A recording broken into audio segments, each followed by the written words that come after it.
안녕하세요. 오늘도 사연살롱을 찾아주셔서 감사합니다. 30대 싱글맘이에요. 새해가 시작된 지 얼마 안 된 것 같은데 벌써 완연한 봄이 되었네요. 길거리를 걸으면 여기저기서 어여쁜 꽃이 보이니까요. 그리고 곧 있으면 가정의 달 5월도 올 텐데 매해 5월이 되면 저는 저에게 일어난 기적 같은 일에 가슴이 뭉클해지곤 한답니다. 여러분들은 행운이나 기적을 믿으시나요? 저는 솔직히 믿지 않았어요. 오히려 그런 걸 바라는 건 힘든 사람들 희망 고문하는 거라며 경멸하기까지 했었는데 아이러니하게도 제가 인생에서 가장 힘들었던 그해 5월에 절망의 끝에서 만난 기적으로 저는 지금 너무나도 행복한 인생을 살고 있어요. 그래서 저의 지나온 시간들을 생각하면 어떻게 나한테 이런 일이 생겨났지? 할 만큼 경험하고도 믿을 수 없는데 그 얘기를 한번 들려드리면 어떨까 해서 이렇게 사연을 씁니다. 저는 기억도 나지 않을 아주 어릴 때 경기도 소재의 한 보육원에 맡겨졌어요. 그리고 초등학교에 가기 전까지는 세상의 모든 아이들이 저처럼 시설에 모여 사는 줄 알았는데 초등학교에 가서 저와는 다른 또래 아이를 보고 현실을 알았고 그 뒤부터는 극도로 튀는 것을 싫어하는 아이가 됐어요. 다행인지 뭔지 선생님도 친구들도 딱히 저에게 관심도 없었는데 그래서 고등학교 졸업하기까지 거의 있는 듯 없는 듯 지냈는데 문제는 성인이 되고 보육원을 퇴소한 후였어요. 아시는 분은 아시겠지만 보육원의 아이들은 어느 정도 나이가 되면 보육원을 나와야 하거든요. 자립할 준비도 아직 되지 않았는데 어린 마음에 저는 제가 성인이 되는 것이 무서웠어요. 하지만 보육원 원장님의 도움으로 외지긴 했지만 숙식이 해결되는 공장에 취직할 수 있었고 당장은 일을 배우고 돈을 모아야겠다는 생각에 사람들이 보육원 출신 어쩌고 소곤거려도 못 들은 척 악착같이 일만 했어요. 그렇게 1년 정도 거의 쓰지 않고 돈을 모으니 1,500만 원 정도를 모을 수 있었죠. 사장님은 제가 성실하다고 좋아해 주시며 월급도 올려주셨는데요. 저는 더욱 돈을 모아야 도시로 나갈 수 있다는 생각에 초심을 잃지 않으려고 노력했고 3년이 지난 후에는 나름 공장에서 인정받는 능숙한 작업자가 되었는데 그 즈음에 지금은 악연인 것을 알지만 그때는 운명이라 믿었던 첫사랑을 만나게 되었어요. 공장에서 저는 유일한 젊은 아가씨였어요.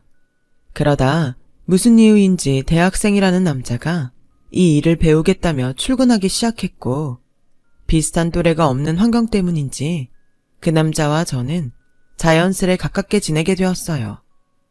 그러면서 서로의 사연을 알게 되었고 대학을 다니던 그 남자가 아버지의 사업 실패로 휴학을 하고 돈을 벌게 된 사연을 알게 되었죠. 물론 그 남자도 제가 보육원 출신이라는 걸 그때 알았어요. 둘은 각자의 이야기를 듣고 서로 힘들었겠다며 위로했고 그 뒤로는 작은 거라도 누가 먼저랄 것도 없이 챙겨주려 신경 쓰게 되었는데 그런 마음은 어느덧 이성의 마음으로 변했어요. 그리고 누구나 행복하고 싶은 크리스마스를 둘이 함께 보내자는 약속을 하면서 저희는 자연스럽게 사귀는 사이가 되었고 보육원을 나와 늘 외롭던 저는 남자친구가 생겼다는 사실만으로도 무척이나 행복했어요. 그렇게 남자친구와 공장에는 비밀로 2년 넘게 연애를 했고 남자친구가 먼저 저에게 조만간 작게라도 결혼식을 올리자고 초혼까지 했었는데 그때는 눈에 뭐가 단단히 씌었는지 남자친구와 하루라도 빨리 함께하고 싶어 그동안 모은 돈을 가지고 작은 방을 마련했어요. 그리고 그 순간이 영원하길 바랬던 저의 작은 소망은 남자친구와 함께 산 지 3개월이 조금 지나 제가 임신을 하면서 비참하게 산산조각 나고 말았는데요. 그때 당시 제 나이가 24살이었고 비록 준비한 임신이 아니라 당황은 했지만 결혼할 사이이니 괜찮다고 생각해서 기쁜 마음으로 임신 사실을 남자친구에게 알리려 하던 그때 공장에서 이상한 소리를 듣게 됐어요. 황당하게도 제 남자친구가 공장 사장님 딸과 결혼을 전제로 사귀고 있다는 말이었는데요. 아니, 결혼을 약속하고 함께 사는 여자는 전데 어디서 그런 소문이 났는지 너무 화가 났고 남자친구도 이 소문을 알까 했는데 그때 제 눈에 어쩐지 평소와 다르게 친한 모습인 남자친구와 사장님의 모습이 보였어요. 세상에, 도대체 언제부터 둘이 사귄 거야? 이놈의 지주배, 엄마한테 말도 안 하고 내가 얼마나 놀랐는지 알아? 죄송해요. 제가 먼저 말씀드려야 했는데 사실은 제 사정 다 아셔서 사장님이 좋아하지 않으실까봐 겁먹었어요. 아, 뭘 그런 걱정을 했어? 사업하는 집들은 원래 그렇게 망하고 다시 일어서고 그런 거야. 아버지 요즘도 많이 힘드시지? 나도 이 사업 자리 잡기 전까지는 힘들었어. 우리 윤아도 나 때문에 고생 많이 했는걸. 네, 들었어요. 윤아가 그래서 엄마 생각을 많이 하더라고요. 자기가 꼭 외교관 돼서 엄마한테 자랑스러운 딸이 돼야겠다고. 어머, 그게 또 자네한테는 그런 소리래? 평생 나한테는 표현 한 번을 하지 않더니 애인이 좋긴 좋구만. 아무튼 나는 신경 쓰지 말고 두 사람 잘해봐. 저 정말 윤아한테도 사장님한테도 잘하겠습니다. 실망시켜드리지 않을게요. 그래. 그리고 우리 둘만 있을 때는 사장님 말고 어머님이라 불러. 나도 우리 딸 덕에 든든한 아들이 생긴 기분이네. 저는 두 사람의 대화를 듣고 충격을 받지 않을 수 없었어요. 그리고 소름 끼치게 남자친구는 제가 아무것도 모를 거라고 생각했는지 저를 보고 윙크를 하며 살갑게 다가왔는데 그 모습을 보자 저는 더는 참을 수가 없었어요. 그래서 남자친구 면상에 두 줄이 선명한 임신 테스트기를 던졌고 그걸 본 남자친구의 얼굴은 순식간에 싸늘하게 굳어졌는데 자기도 많이 놀랐는지 자꾸만 저에게 다른 곳에 가서 이야기하자며 마구잡이로 끌고 가려고 했어요.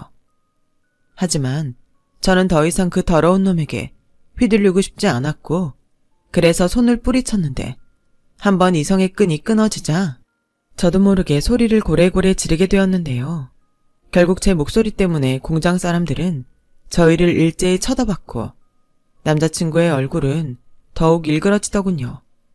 가만 보니 공장 사람들 사이에 사장님도 저희를 보고 계셨어요. 그리고 저는 이젠 돌이킬 수 없다는 생각으로 이놈이 저와 결혼을 약속하고 현재 함께 살고 있으며 지금 제 뱃속엔 아이까지 있다고 말해버렸는데 저 때문에 모든 것이 망했다고 생각했는지 그놈이 본색을 드러내더군요. 순진한 줄 알았더니 어디서 보육원 출신 년이 남의 앞길을 막아. 순진해? 왜? 보육원 출신이라 내가 쉬워 보였니? 이 쓰레기만도 못한 새끼. 네 입으로 네가 말해봐. 사장님 딸한테도 했듯이 똑같이 했니? 네가 지금 누구랑 비교를 해? 넌 그냥 데리고 논 거고 진짜는 거기야. 나 우리 윤아 사랑해. 진짜 결혼하고 싶은 여자는 세상에 윤아밖에 없어. 미친 새끼. 사장님 딸도 알까? 자기랑 결혼할 생각하면서 딴 여자랑 논 너를. 나 절대 그냥 안 넘어가. 너 고소할 거야. 그래, 해. 보육원 출신 말을 누가 믿어줄까? 지가 먼저 꼬신 주제에. 뭐라고?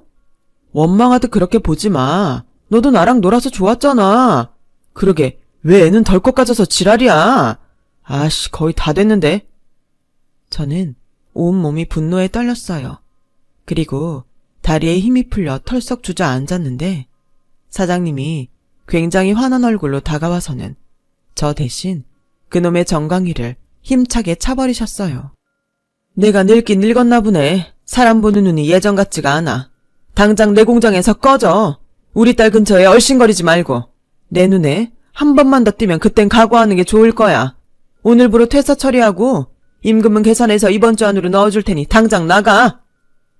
사장님은 그렇게 그놈을 내쫓았어요. 그리고 저에게 당분간은 집에 가지 말라고 하셨는데 아무래도 제가 해코지를 당하지 않을까 걱정이 되신 것 같아요. 그리고 절망 속에 빠져있던 저에게 사장님은 더욱 힘든 이야기를 꺼내셨는데 그 말을 듣는 순간 앞으로 어떻게 살아야 할지 막막해졌죠. 나는 말이야, 명희 씨 사장이기 전에 같은 여자로서, 그리고 명희 씨 또래를 키우는 엄마로서 그 아이는 낳지 않았으면 좋겠어. 명희 씨도 그 아이도 불행할 거야. 여자 혼자 애 키운다는 게 얼마나 힘든 줄 알아? 아이 포기하고 계속 일하고 싶다면 우리 공장에 남아도 좋아. 원하면 내가 다른 곳도 소개할 수 있어. 하지만 그건 어디까지나 아이를 포기한 다음이야. 나도 체면이 있으니 임산부, 그것도 미혼모를 소개할 수는 없으니까. 그러니 생각 잘하고 얘기해줘. 고맙습니다. 그리고 죄송해요. 무슨 그런 말을 해. 내가 고맙지. 명희 씨 덕에 그놈이 어떤 놈인지 알게 됐으니. 처음부터 내가 그놈을 채용하지 않았더라면 이런 일도 없었을 텐데. 명희 씨, 내가 미안해. 아, 진짜 이 일을 어쩌면 좋니? 저는 저보다 더 속상해하는 사장님에게 연신 괜찮다고 했어요. 하지만 제 속은 전혀 괜찮지 않았어요. 결혼도 물 건너간 마당에 그놈의 아이를 낳아야 하나? 고민에 빠질 수밖에 없었어요. 저도 간사한지 아이 아빠가 그런 쓰레기인데 제 미래와 바꿔가며 이 아이를 낳고 싶지 않았고, 그래서 중절 수술을 생각하고 산부인과에 갔는데 병원에서 저와 같은 예비 엄마들을 보니 저는 차마 수술하고 싶다는 말을 하지 못했어요. 부모로부터 버림받는 것이 어떤 건지 너무나 잘 아는 저였으니까요.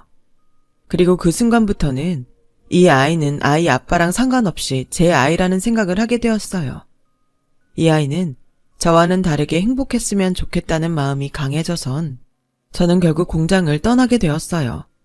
제 결정에 사장님은 아무 말도 하지 않는 대신 제가 살던 집을 대신 정리해 주셨고 퇴직금을 비롯한 보너스까지 넣어주시며 어디서든 잘 살고 힘들면 집으로 찾아오라고 하셨는데 저는 마음만 감사히 받겠다고 했어요. 얼굴은 본 적도 없지만 사장님 딸 얼굴을 보고 싶지 않더라고요. 그래서 그 후 저는 미혼모의 삶을 살기 시작했어요.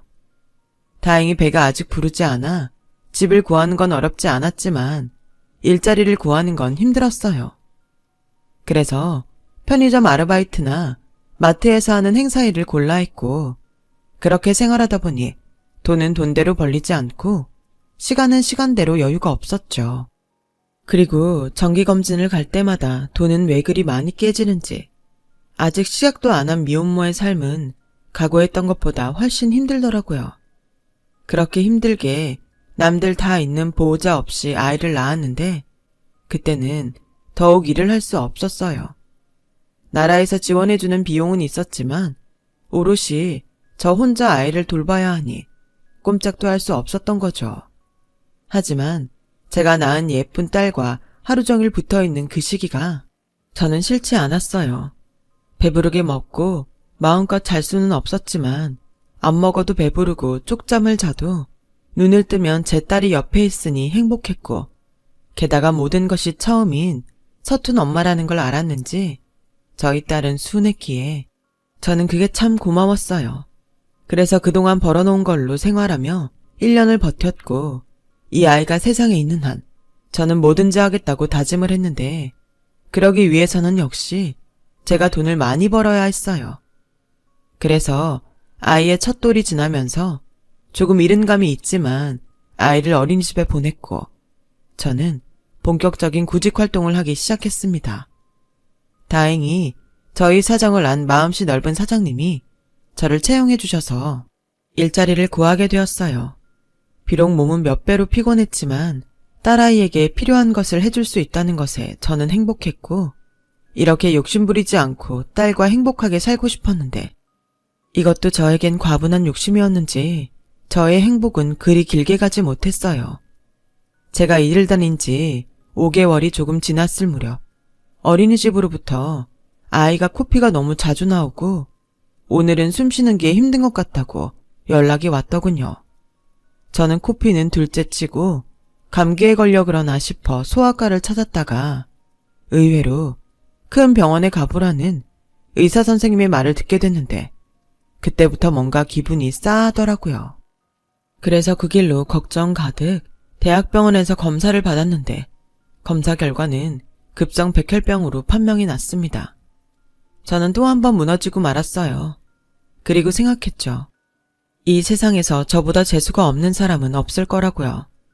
태어나 부모에게 버림받아 보육원에 맡겨졌고 처음 사랑을 한 남자는 쓰레기에 큰 결심으로 낳은 아이는 백혈병에 걸리다니 저는 하늘을 원망할 수밖에 없었어요.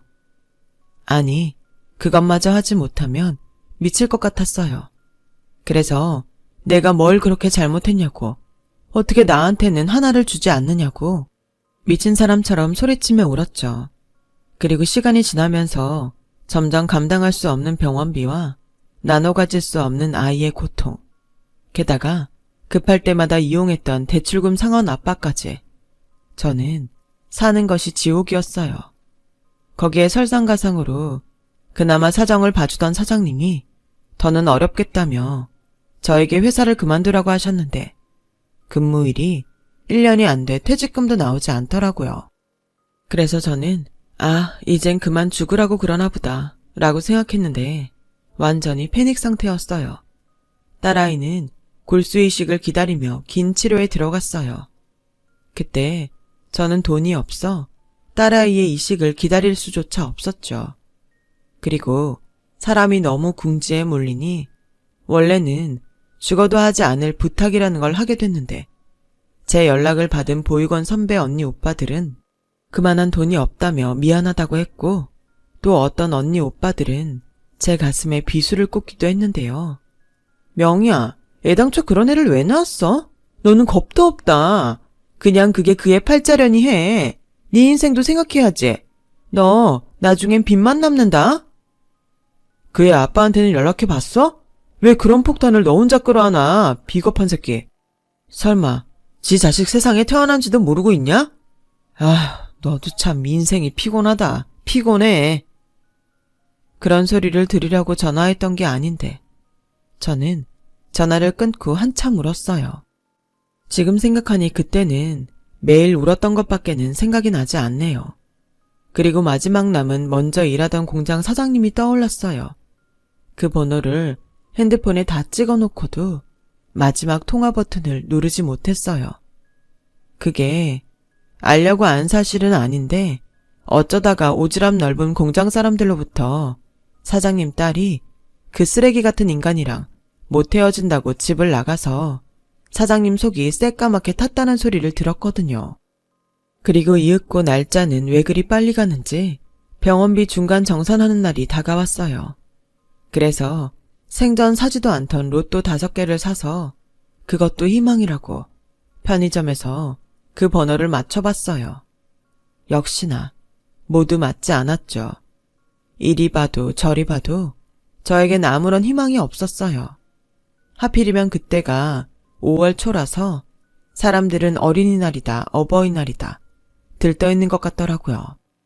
모두들 나만 빼고 행복한 것 같아 또 한껏 서럽고 분해 혼자 깡소주를 마셨어요. 그때 옹기종기 모여있는 아줌마들의 대화소리를 듣게 됐는데요. 다들 그거 알지? 저기 보이는 감나무 2층 집, 그 딸 백혈병으로 죽은 거.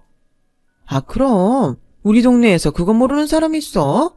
저 큰 집에서 여자 둘만 살았는데 딸 죽고 그 엄마 혼자 남았다고 우리가 딱하다 했잖아. 그래, 근데 그 딸이 결혼할 남자가 있었대. 그건 몰랐지? 어머머, 그래? 그 남자도 불쌍하다. 아니, 결혼 전에 그렇게 돼서 다행인가? 저 집 여자 돈 많잖아. 그게 식 올리기 전에 혼인신고부터 해서 법적으로는 사위랑 장모래. 그래서 그 사위라는 남자가 그렇게 저 집에 가서 저 집 딸 사망보험금 달라고 걔 진상을 부린다는 거야. 어머, 정말? 딱 봐도 돈 보고 혼인신고 먼저 한 거네. 그치? 에휴, 저 여자 너무 불쌍해. 내가 저 집 여자랑 친한 사람이랑 요즘 아침 운동 같이 하거든. 그래서 들었는데 시집 와서 애 못 낳는다고 그렇게 구박당하다 딸 하나 입양해서 이제 좀 행복하게 사나 했는데 남편 사고로 허망하게 보내고 혼자 그 고생을 하면서 딸 하나 키웠는데 그 딸도 가버리면서 망할 사위 하나만 남았으니 얼마나 불쌍해. 그건 그렇다. 근데 저 여자는 돈이 많잖아. 난 그래서 별로 자기처럼 걱정 안 된다 뭐. 여차하면 집 팔고 숨어버리면 되지. 하긴 그것도 그래. 저는 그 집이 부자라는 것과 그 집에 그 여자 혼자 있다는 말에 뭐에 홀린 듯 그 아줌마들이 이야기하는 감나무 2층 집을 갖고 새벽 1시가 되어갈 즈음 정말로 어떤 남자가 술에 잔뜩 취해서 그 2층 집 초인종을 누르는 걸 봤는데요. 문 열어! 아니, 내가 엄연히 남편인데 와이프 보험금을 왜 못 받아? 당신 그 돈 다 챙겨서 죽을 때 싸들고 갈 거야? 당신 아무리 싫다고 해도 이제 당신한테 가족은 나뿐이야. 그 남자가 하는 말을 들으니 그 아줌마들이 하는 말이 모두 맞다 싶었어요. 그리고 그러면 안 되는데 그 집을 자꾸만 올려다봤고 스멀스멀 제 안에 나쁜 생각이 또아리를 틀더라고요. 당장 저 집에 들어가서 돈이 되는 뭐든 가져오고 싶었죠. 순간 마지막으로 남았던 제 양심이 저를 붙들었어요. 저는 얼른 그 자리를 떠났는데 다음 날 야속하게도 저희 아이와 꼭 맞는 골수가 있어 수술이 가능하다는 소식을 듣게 됐어요. 너무 기쁜 소식인데 중간정산도 못하고 당장 돈이라고는 10만 원도 없던 저는 아무런 답도 할 수 없었고 그 순간 어제 갔던 감나무 2층 집만 떠올랐는데요. 그때 저는 결심했어요. 이렇게 세상에 죽으라고 내모는데 어떻게 끝까지 도덕적으로 세상을 사냐고요. 그래서 일단 내 새끼부터 살리고 그 다음엔 벌받자 하는 심정으로 병원에는 수술하겠다고 말을 하고 그날 늦은 저녁 저는 부잣집이라는 그 집을 다시 찾아갔어요. 그리고 담을 넘기 위해 담장을 살폈고 저 같은 나쁜 사람들을 막기 위해 뾰족뾰족한 유리를 담장에 설치한 듯 했어요. 죽기 아니면 까무러치기였던 저는 그 유리에 손이 박히든 말든 담을 넘었어요. 결국 손에서는 피가 철철 났지만 저는 거의 제정신이 아니었기 때문에 아픈 줄도 몰랐고 집 안으로 들어갈 곳을 찾던 중 1층 거실 창문이 활짝 열려있는 걸 알아 집 안까지 너무나 쉽게 들어갔는데요. 그런데 그때 그 집 주인으로 보이는 아주머니가 정신을 잃고 쓰러져 있었어요. 그걸 본 저는 구급차를 부를 생각은 전혀 하지 못하고 오히려 잘 됐다며 가져간 가방에 돈 될 물건을 담기 바빴는데 거실로 나오니 조금 전까지 쓰러져 있던 아주머니가 초점 없는 멍한 눈으로 앉아 계셨어요. 저는 너무 놀라 그 자리에 주저앉았고 가방에 챙겼던 물건들이 대구로 굴러 아주머니 앞까지 굴러갔는데 아주머니는 놀라기는커녕 너무나도 침착한 목소리로 이렇게 말씀하셨어요. 앞길이 창창한 아가씨가 뭐가 아쉬워서 이런 도둑질을 해? 사는 게 힘들어? 죄송합니다. 정말 죄송합니다. 그 방엔 그리 돈 될 물건이 없어. 죽은 내 딸 방이거든. 생전 뭐 갖고 싶다고 말을 안 하는 애라 변변한 것이 없었을 거야. 그러지 말고 저기 안쪽에 문 하나 보이지? 거기 가서 찾아봐. 거긴 내 방이라 그래도 돈 될 물건이 좀 있을 거야. 처음이에요. 믿어주세요. 이러면 안 되는 걸 아는데 아이가 아파서 수술비 때문에 제가 하지 말아야 할 짓을 했습니다. 정말 죄송합니다. 뭐라고? 수술비? 아이가 많이 아픈가? 백혈병이라 골수 이식 수술을 해야 해요. 뭐? 백혈병? 이식받을 골수는 찾았고? 네, 근데 돈이 없어서 이미 대출도 모두 받아서 정말 돈 나올 구석이 없었거든요. 그래서 그만. 정말 죄송합니다. 저 이거 다 두고 갈게요. 제발 신고만 하지 말아주세요.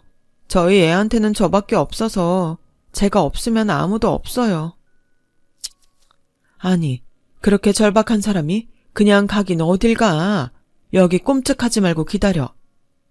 그렇게 아주머니는 조금 전 초점 없는 모습과는 다르게 자리에서 일어나 제 가방을 들고 아까 말한 방으로 들어가셨고 정말로 물건을 가방에 한가득 담아오셨는데 글쎄 도둑질하러 온 저에게 당신의 카드까지 내어주셨어요. 이거 가져가서 병원비 내. 우리 집에 나쁜 놈이 자주 와서 현금이라고는 하나도 없어. 아닙니다. 제가 어떻게 그래요?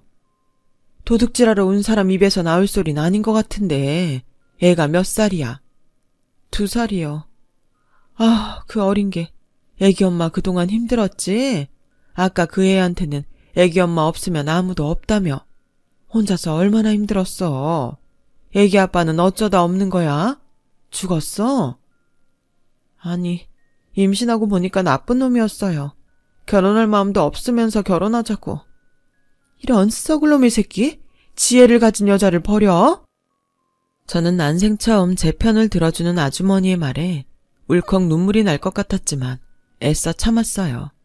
그러자 아주머니는 그런 저를 자신의 품에 꼭 안아주시며 그런 결정 아무나 할 수 없어. 정말 대견하다.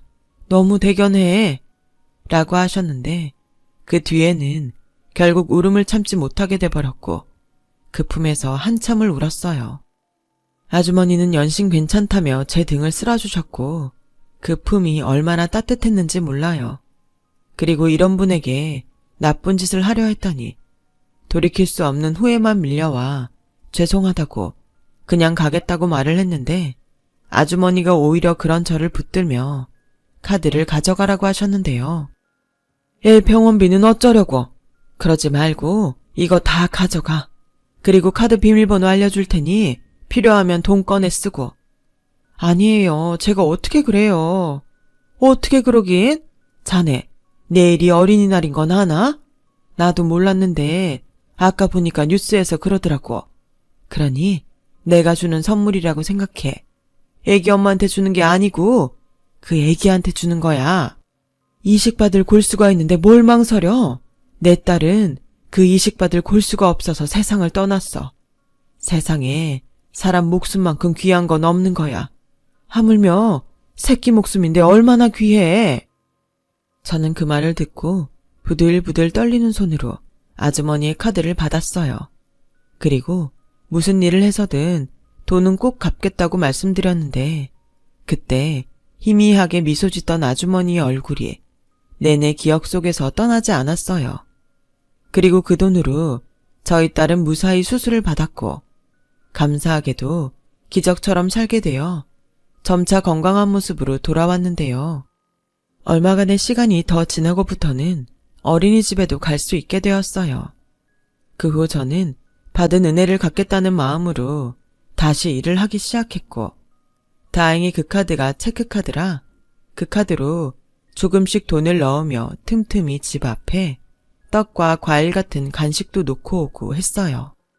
한 번은 딸아이와 떡볶이를 사들고 그 집 앞을 가니 그날은 작정이나 한 듯 아주머니가 밖에 나와 계시더라고요.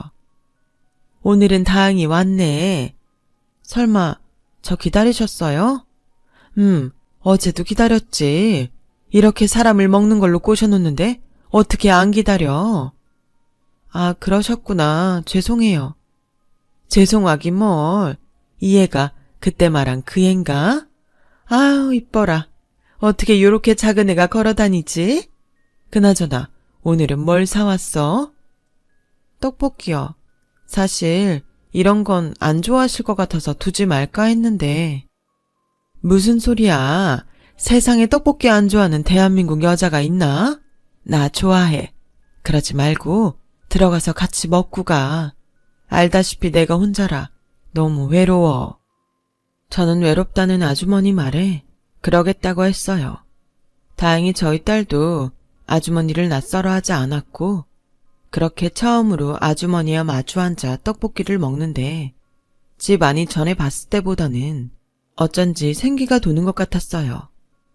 집이 많이 깨끗해졌어요. 그렇지? 나도 그날 이후부터는 마음을 다시 다잡았어. 사실 우리 딸도 애기 엄마처럼 어릴 때 보육원에서 데려왔거든.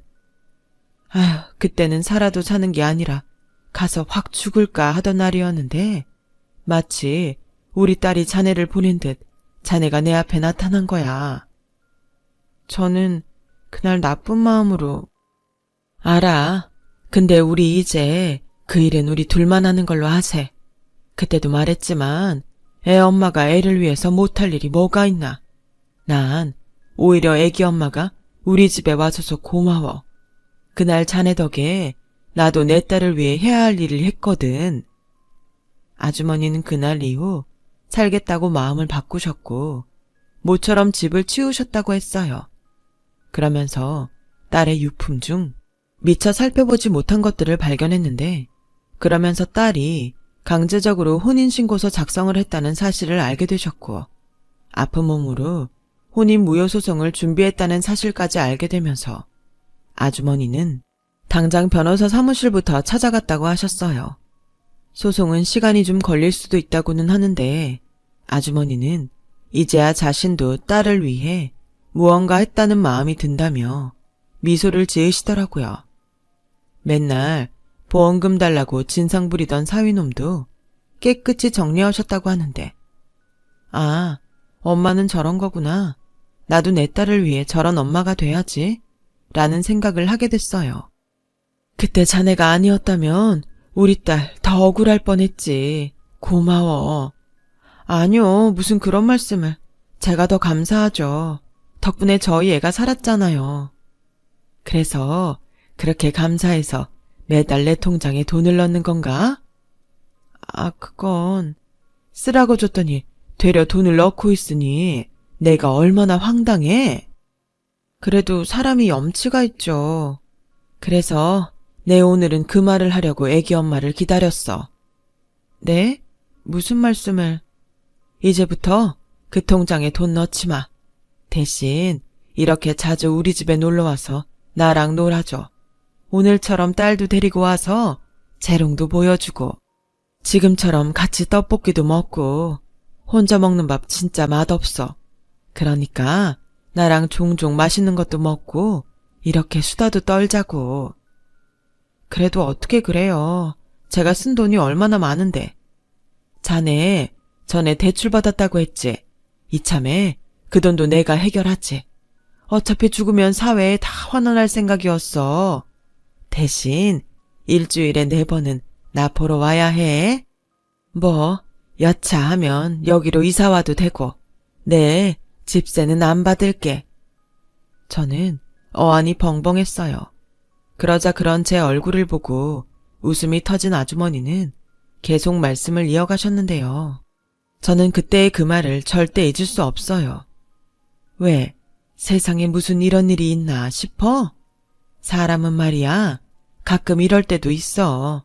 이상하게 모든 게 다 잘 돼서 오히려 불안할 때가 한 번은 있거든. 그게 지금이라고 생각해. 나는 애기 엄마한테 그런 기회를 주고 싶었어. 이 좁아 터진 세상을 믿기엔 세상은 너무 느리고 불공평하잖아. 혹시 아나? 내가 자네한테 베푼 은혜가 훗날 나한테 또 좋은 일로 돌아올지. 그러니까 망설이지 말고 줄 때 받아. 아주머니는 망설이지 말라고 했지만 저는 망설였어요. 무엇을 재느라 그런 것이 아니라 태어나 이런 행운은 처음이라 겁이 났거든요. 하지만 돈을 떠나서 아주머니의 그 내민 손을 잡고 싶었거든요. 그리고 사는 동안 있는 힘껏 받은 은혜를 갚고 싶었는데요. 그런 제 마음이 통했는지 저희 3사람은 그날 이후 누가 보면 가족이라 생각할 정도로 특별해졌어요. 그렇게 저희 3사람은 사계절을 함께 보냈고 처음엔 이모라고 부르던 호칭은 아주머니의 바람으로 엄마라고 부르게 되었는데 저희가 너무 가깝게 지냈을까요? 동네에서는 제가 돈을 노리고 아주머니에게 애까지 동원해 접근했다는 소문이 돌았어요. 그리고 그 소리를 어디서 들었는지 제 평생 다신 엮이고 싶지 않은 그놈이 아주머니 집 근처를 서성였고 뻔뻔하게 그 입을 놀렸는데요. 잘 지냈어? 우리 애가 벌써 그만큼 컸나? 닥쳐. 이 애는 내 애고 너랑은 아무 상관이 없어. 그리고 여긴 왜 온 거야? 세상이 참 좁아. 그치? 왜 왔긴? 내 인생 망친값 받으러 왔지. 무슨 소리야. 결국 사장님 딸 꿰어서 같이 도망갔다며. 도망? 그래 갔지. 근데 그년이 날 납치범으로 신고를 했어. 이게 다 너 때문이야. 네가 그때 임신했다고 짓거리지만 않았어도 그 공장, 그 재산 다 내 거였다고. 웃기고 있네. 넌 세상이 그렇게 쉽니? 나야말로 너한테 잘못 꼬여서 산전수전 다 겪었어. 근데 뭐? 무슨 값을 받아? 원래 넌 고아잖아. 원래 고아들 사는 게 다 그렇지 않아? 그걸 왜 나 때문이라고 하는데? 원망하고 싶으면 얼굴도 모르는 니네 부모를 원망해. 원래 자식은 부모를 닮는다는데 너도 설마 네 딸 고아 만들 건 아니지? 뭐라고? 너 뚫린 입이라고 말 다 했어? 자, 우리 좋게 생각하자. 듣자 하니 너 여기서 돈 좀 꽤 받은 것 같던데. 좋게 말할 때 우리 그 돈 나누자. 애도 같이 만들었는데 돈도 같이 나눠야지. 그럼 뭐 내가 아빠 노릇은 가끔 할게. 너도 솔직히 애 아빠 필요하잖아. 저는 그놈의 말에 잊고 있던 분노가 다시 일었어요.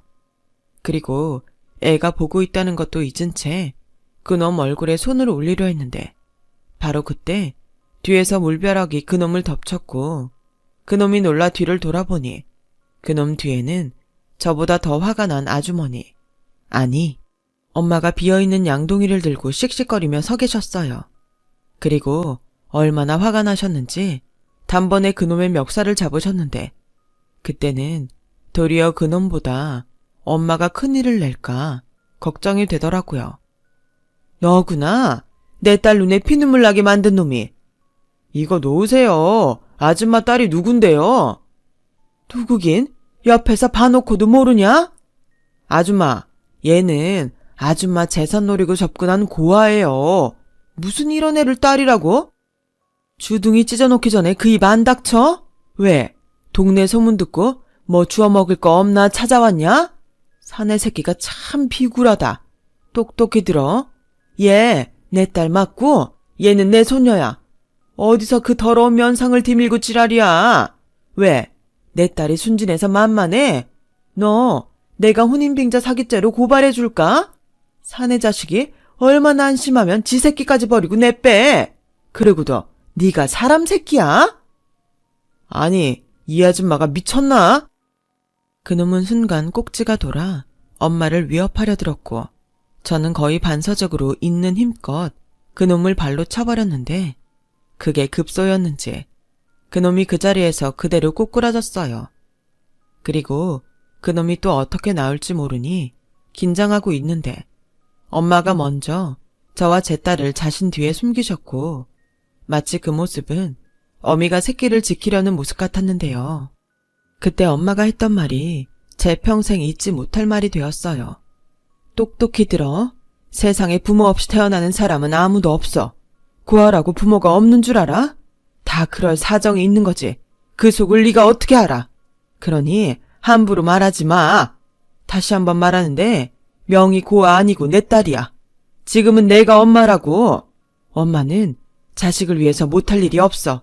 너 같은 거 트럭으로 덤벼도 나 눈 하나 깜짝하지 않아. 그러니 썩 꺼져. 내 새끼들 앞에 또다시 나타나면 너 그때는 스토커라고 확 신고할 테니까.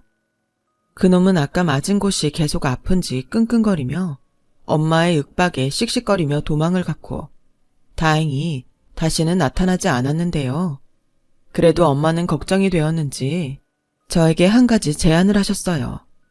명희야, 내가 정말 곰곰이 생각했는데 우리 이 집 팔고 다른 곳에 가서 셋이 같이 살자. 이 집을 파신다고요? 안 돼요. 이 집이 엄마한테 어떤 집인데. 여기에 추억이 많잖아요. 안 돼요, 절대. 그래, 추억 참 많지. 근데 나한테는 추억만큼 미래도 중요해. 물론 너랑 우리 라이가 없었다면 절대 생각하지 않았을 일이지만 난 이제 내 가족이 더 중요하단다. 그래도 여긴 너무 시끄러워. 라이도 생각해야지. 사람들 수군거리는 거 나는 우리 손녀가 몰랐으면 좋겠어. 그러니까 우리 원래부터 셋이 가족이었던 것처럼 그냥 아무도 모르는 곳에 가서 살자. 그래, 나는 전부터 꽃집이 하고 싶었어. 이왕이면 새로운 일도 해보면 좋겠다. 넌 뭐 하고 싶은 거 없니? 엄마는 눈이 반짝반짝해져서는 말씀하셨어요.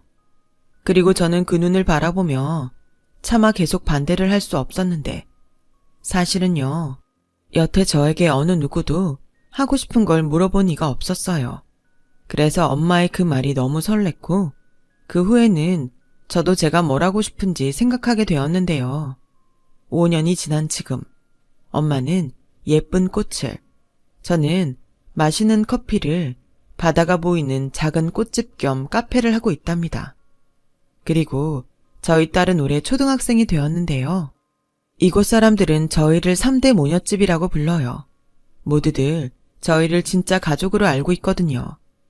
다행히 저희 딸은 엄마와 할머니 덕에 그늘이라고는 찾아볼 수 없을 정도로 밝고 예쁘게 자랐고 말도 어찌나 잘하는지 학교 다녀오면 쫑알거리기 바쁜데 가끔 저는 그 말이 너무 과해 그만하라고 핀잔이라도 줄 때면 항상 딸아이가 자신의 1번이라는 엄마는 세상에서 가장 무서운 도끼 눈을 뜨시고는 저에게 아니 이렇게 옷구슬이 굴러가는 소리에 누가 뭐라고 해. 라이야 더 해봐. 할머니는 우리 라이 이야기 듣는 게 세상에서 제일 재밌어. 라고 하시는데 오죽하면 동네에서도 저희 엄마를 손녀만 아는 바보라고 부르세요. 그 정도로 손녀 사랑이 각별하신데 저는 그런 두 사람을 볼 때면 엄마가 기꺼이 보여줬던 5월 어린이날 기적이 떠올라 새삼 저 두 사람이 너무나도 감사하기만 합니다. 그리고 그 감사한 마음을 언젠가는 엄마에게 꼭 전하고 싶은데요. 제가 절대 하지 말아야 할 결정을 해야 했던 그때 엄마를 만난 건 엄마에겐 어떤 의미였는지 모르지만 저에겐 그 자체가 기적이었음을 꼭 말하고 싶네요. 지금까지 저의 기적 같은 이야기를 들어주셔서 고맙습니다. 항상 건강하시고 행복하시길 진심으로 바라겠습니다. 여러분, 사연 댓글에 응원과 현명한 조언 부탁드려요. 좋아요와 구독은 저에게 큰 힘이 됩니다. 오늘도 좋은 일 가득하세요.